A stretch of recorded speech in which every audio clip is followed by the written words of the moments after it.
Hay mitos tan poderosos que con el paso del tiempo se hacen carne, adquieren venas por las cuales corre sangre, trascendiendo al relato, al boca a boca, ostentando vida propia e independiente de quien los cuente, transitando entre nosotros a través de los años siempre oculto a simple vista, detrás del mejor de los disfraces, el de ser simples mitos.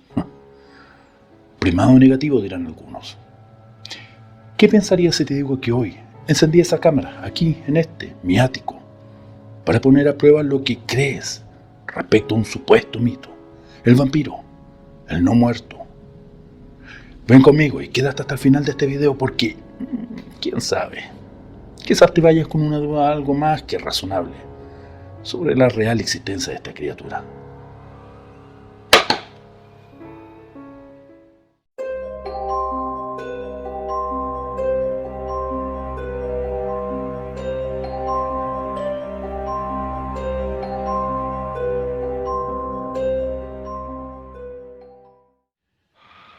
La figura del vampiro nos ha acompañado prácticamente desde que el hombre puso su pie y derramó su sangre en esta tierra por primera vez. Quizás como la más simbólica representación arquetípica de la sombra del propio ser humano, o bien no solo como un mero símbolo, sino como un ser real y concreto. Esta criatura tiene tantos nombres como pueblos que lo han retratado en su folclore. En la Grecia antigua se conoció a la terrorífica Lamia, quien fuera una de las tantas amantes de Zeus. Lamia fue convertida en un monstruo por Hera, la celosa esposa de este, condenándola a alimentarse de la sangre de niños. También de Grecia es el Bricolacas, de los que se dice que recorrían los poblados golpeando las puertas de las casas y llamando a los propietarios por su nombre. Quien desafortunadamente contestara y abriera la puerta, sufría un destino horroroso al ser devorados por estos. Otra criatura griega digna de pesadillas fue la Empusa, una aberración de pies de bronce y con la capacidad de transformarse en una atractiva y hermosa mujer que se alimentaba de la sangre y otros fluidos de los hombres, además de devorarlos.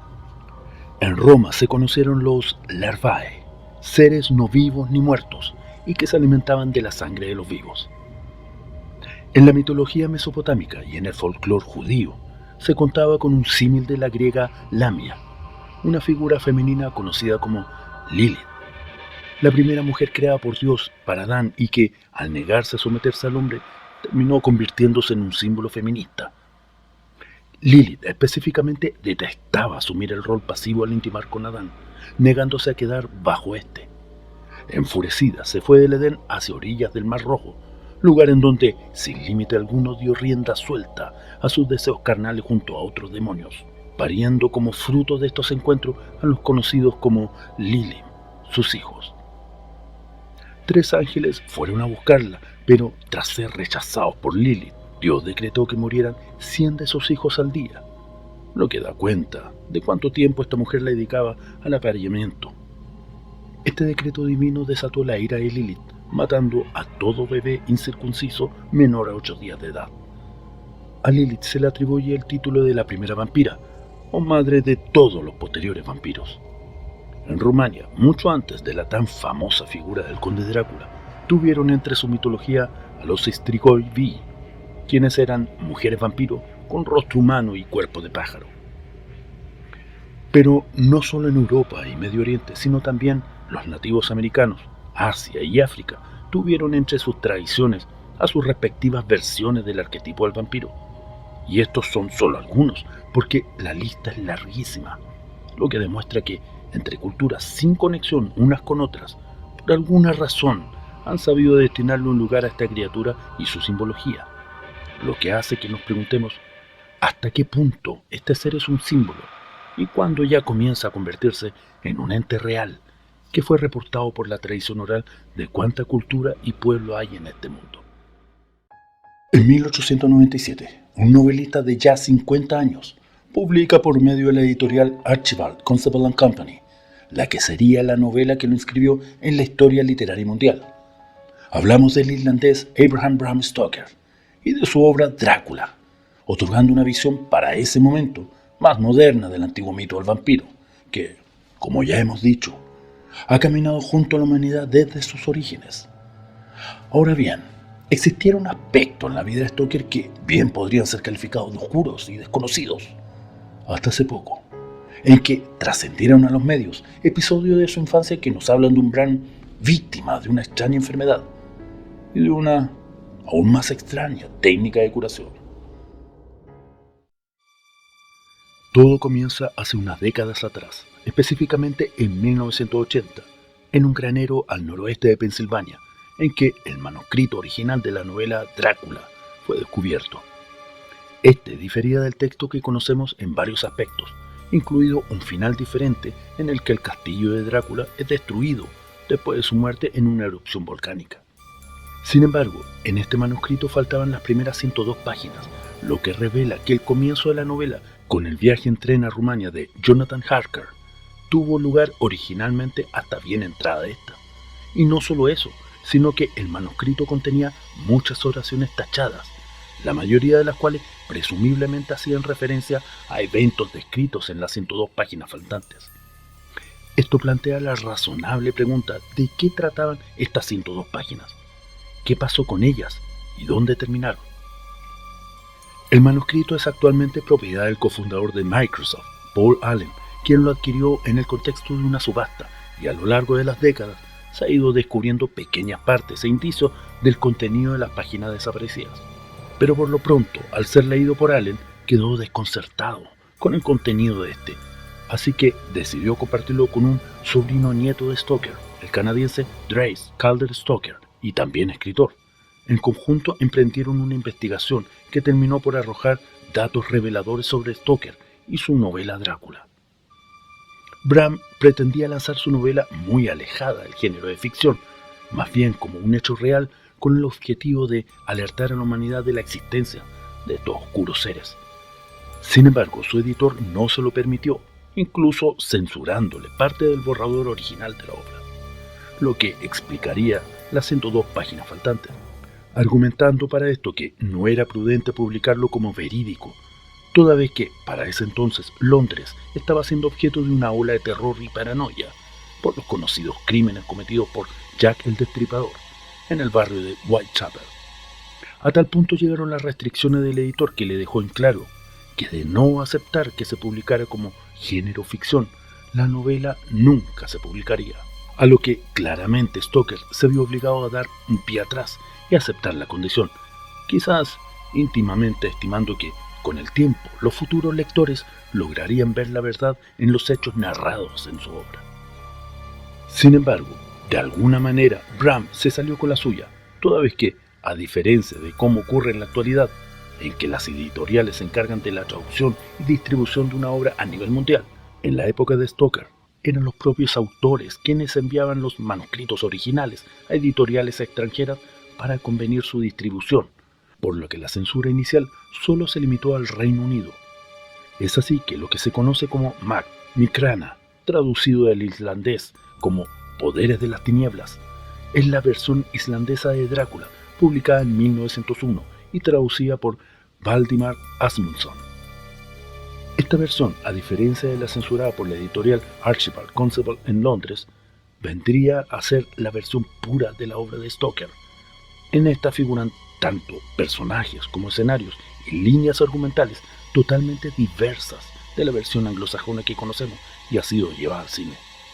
En lo específico, en esta versión, Drácula sentía una debilidad amorosa por una mujer que era la horma de sus zapatos, en más de un sentido, toda vez que se trataba de una vampiresa por él llamada como Condesa Dollingen von Gratz, a diferencia de la simple mortal Mina Harker de la versión que conocemos.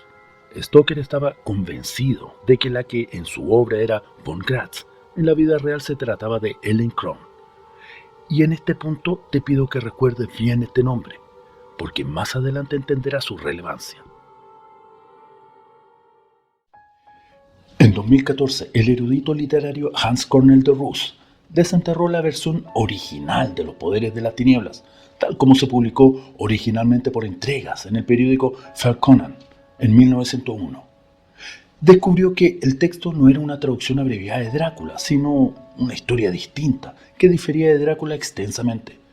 Aunque muchos asumieron que se trataba de un caso temprano de fanfiction, En marzo del 2017 salió a la luz lo que se trataba de una versión traducida y más corta de Morket's Mactar, una variante de Drácula publicada por primera vez entre 1899 y 1900 por un periódico sueco de nombre que se lo dejo por aquí escrito, ya que mi sueco se diluyó hace años entre tanto vodka.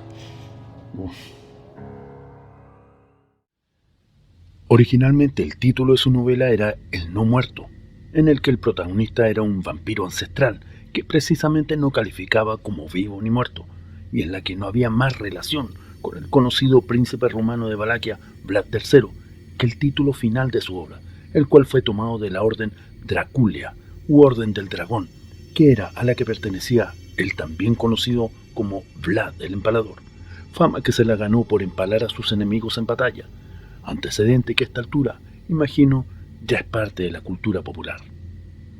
En el prefacio de su manuscrito original, Stoker no escatimó en elocuencia al decir: «Tengo la plena convicción de que los eventos aquí descritos realmente tuvieron lugar.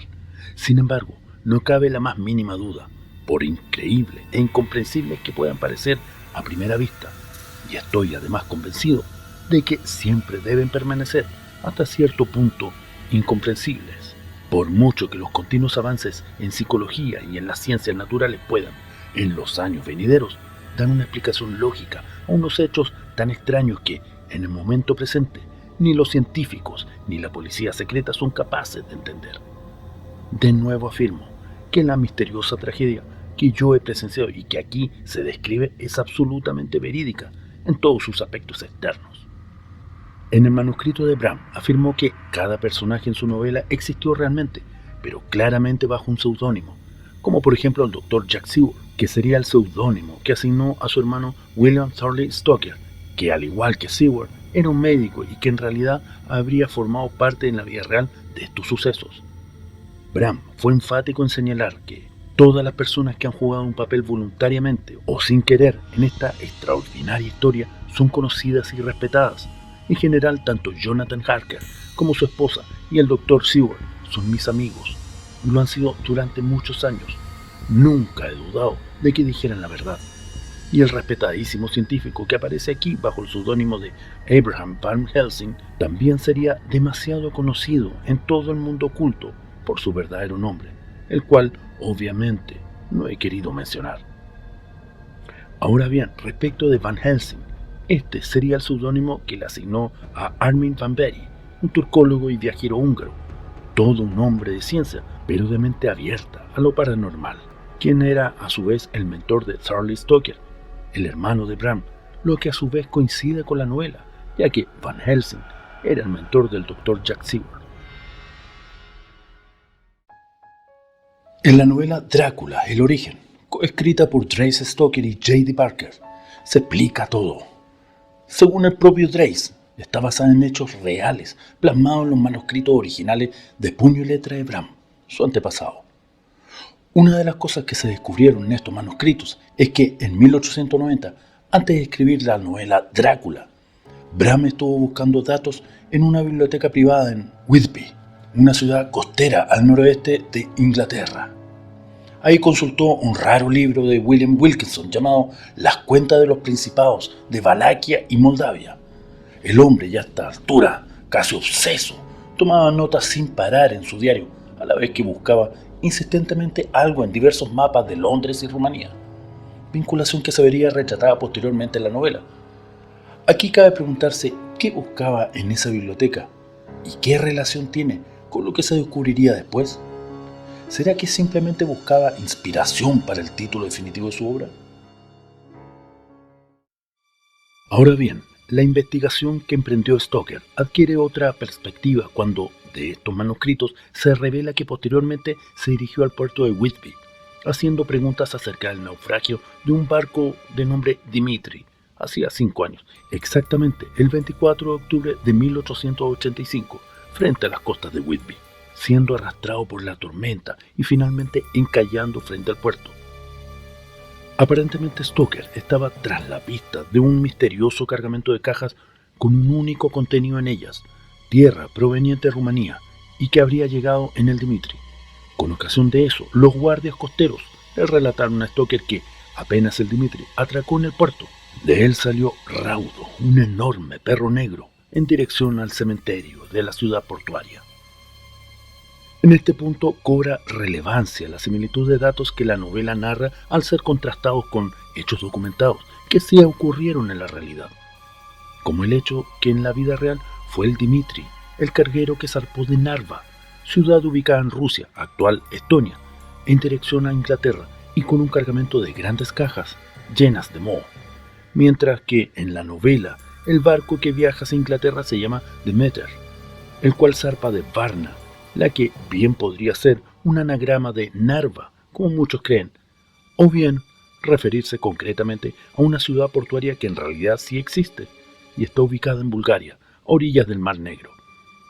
Es perfectamente plausible estimar que por la naturaleza del cargamento que se deseaba transportar hasta Inglaterra, grandes y pesadas cajas de madera con una enorme cantidad de tierra y moho, fuera más factible hacerlo en su totalidad por vía marítima, saliendo por el Mar Negro, luego a través del Bósforo hacia el Mar de Mármara, de ahí conectando con el Egeo y posteriormente al Mediterráneo, para luego subir por las costas de Portugal en dirección a Inglaterra, en lugar de hacer el trayecto por las montañosas tierras europeas, en particular cruzando con esa carga los montes Cárpatos y luego los Alpes, hasta una salida al Mar del Norte.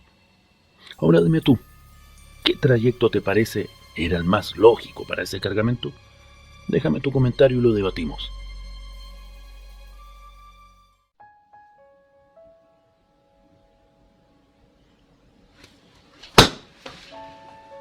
Paralelo a todo esto, se hace necesario referir a ciertos datos que, hasta no hace mucho, eran completamente desconocidos de la vida del escritor irlandés. Bram de niño padecía de una extraña enfermedad respiratoria que lo mantenía siempre confinado en su habitación, sin siquiera poder caminar, y en la que el acecho de la muerte era casi a diario. Su estado era tal que incluso se recurría frecuentemente a la técnica médica conocida como sangría, que consistía en cortar las venas del paciente y desangrarlo parcialmente con el objeto de ir eliminando la enfermedad que lo quejaba. Durante ese duro periodo en la vida de Bram, llegó al hogar de los Stoker una muchacha de no más de 15 años para asumir la labor de niñera de este. Su nombre era Ellen Cron, y aquí enlazamos con lo que te señalé en un inicio, que recordaras este nombre, porque la presencia de esta chica en la vida de Bram se transformaría en gravitante por las vivencias que llegaron a compartir. Ellen era descrita como una chica de una belleza muy particular. Lo curioso de esta niñera era el efecto que lograba entre los miembros de la familia Stoker. Se le describía como casi magnético, al punto que cuando el pequeño Bram entraba en crisis por su enfermedad, Ellen ordenaba a la familia que salieran de la habitación del niño y la dejaran a solas con él. Así es, esa adolescente de solo 15 años cobraba el carácter de un adulto y sin saber la familia de Bram qué es lo que hacía al cerrar la puerta, obedecían en su fascinación por la chica. Sin embargo, tras abrir la puerta de la habitación, solía verse a Bram completa y milagrosamente recuperado. Ellen, como si quisiera aumentar aún más el misterio que ejercía sobre la familia Stoker, solía desaparecer sin explicación durante días, solo sabiéndose que se dirigía hacia los bosques cercanos para luego de un tiempo volver. Cada vez que este ciclo se repitió durante años, es decir, encerrarse con el niño en su habitación, proceder de alguna extraña manera que lo curaba milagrosamente y salir apurada en dirección al bosque, la familia Stoker lograba ver que el rostro de Ellen parecía salir transfigurado en el de una anciana muy debilitada. Para nada el rostro lozano de una chica de 15 años. Esto siguió así hasta que a los 7 años Bram sufre la peor de sus recaídas, empujándolo al borde de la muerte. La familia Stoker le solicita a Ellen que haga una vez más aquello que, quién sabe Dios qué era, para ayudar al niño. Ellen se encierra nuevamente con Bram. Entre delirios febriles, logra darse cuenta de que Ellen se hace una herida en el brazo para que sangrara y le dio de beber al pequeño, a la vez que ella bebía de él. Tras este poco ortodoxo procedimiento, Bram se recuperó de una manera tal que posteriormente alcanzó la adolescencia con capacidades físicas y atléticas por mucho superiores a las de un hombre normal. siendo incluso capaz de ver en la oscuridad. Pero como todo en la vida tiene un costo, Ellen le advirtió a Bram que a medida de que ella se alejara de él, iría perdiendo esos poderes y su enfermedad volvería a alcanzarlo con los años. 15 años después de estos sucesos, Bram con sus hermanos deciden averiguar de la vida de Ellen y buscarla. Al encontrarla, lograron ver algo que no encaja en lógica alguna. Ellen Cron no había envejecido siquiera un día. Seguía manteniendo el bello rostro de 15 años, con el que fue conocida por los Stoker. Desde este punto, y debiendo recordar que la intención de Bram siempre fue la de publicar su obra como hechos verídicos y no ficción, lo que el manuscrito de Stoker destila desafía la racionalidad de cualquiera. Bram y sus hermanos William y Matilda Stoker logran descubrir que Ellen estaba esclavizada por un ser ancestral, un vampiro, y que incluso la esposa de William Thorley Stoker y cuñada de Bram habría sido mordida por este ser, siendo convertida en una vampira, la que, tras lograr ser alejada de su enfermedad se calmó en parte, pero décadas después fue recluida en un psiquiátrico bajo los cuidados de su esposo y con estricta prohibición de que alguien más la visitara. Según el manuscrito, Bram habría intentado dar muerte a este extraño ser, sin lograrlo, y la forma en que se libró de la persecución del vampiro fue producto del trato al que habría llegado Ellen con accediendo a ser su esclava eternamente, con tal de dejar en paz a Bram y sus hermanos. Curioso, por decirlo menos, es que la última voluntad de Bram Stoker haya sido que al morir fuera incinerado. ¿Será que en razón de sus vivencias con una niñera vampiresa que lo curaba con su sangre y haberse enfrentado en su juventud a un aparentemente vampiro real, lo llevaron a temer que, tras su muerte, eventualmente se levantara la tumba? La teoría del primado negativo a la que muchos apelan en estos casos quizás no aplique por definición psicológica, pero más allá de eso, estimo pertinente señalar que siempre existirá la posibilidad razonable de que el mundo del misterio esté tendenciosamente dirigido mediante libros, filmografía o la publicidad. Me refiero a que es más fácil ocultar una realidad que se desea ocultar si la pones frente a las narices de las personas, a simple vista, pero bajo un manto de ficción, parodia, sátira o mera entretención. Así incluso quien vivencia un evento extraordinario, antes que todo dudará de sí mismo porque recordará que lo leyó en algún libro o lo vio en alguna película, y por tanto debe ser falso. Ahora bien, esto no es gratis, así como para Stoker no lo fue. En esta vida nada lo es, así que si no quieres que esta noche tu yugular sea drenada en su totalidad, dale like a este video, comparte, suscríbete y deja tu opinión en los comentarios.